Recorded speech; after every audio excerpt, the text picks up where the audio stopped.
My goal in this personal project is to research the evolution of turbochargers used in the rally cars and design a 1-to-1 scale turbocharger model that is fully functional and that is used in the rally car by 3D printing.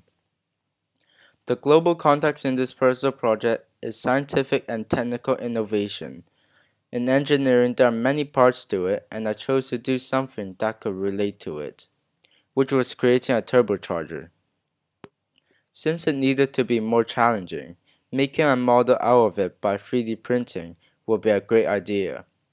Making models will allow me to understand further of how it's like to have a turbocharger in hand, and to improve more to it as this is related to engineering, creating, learning, and building models. The process of this personal project is that it started well in the beginning section, which was the researching part of turbochargers.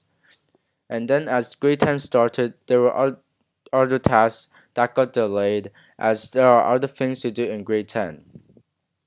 At the second half of this personal project, I started to have time management issues and meetings, and product was delayed until to the December break.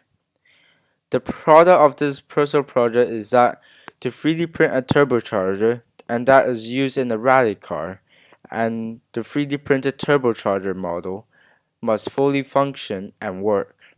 All of the parts in the turbocharger needed to be printed separately. The thing that I learned through the project is that time management is key and needed to be improved. I also did learn a great amount of detail about turbochargers, such as how turbochargers started in rally cars and how a turbocharger functions and also how it works.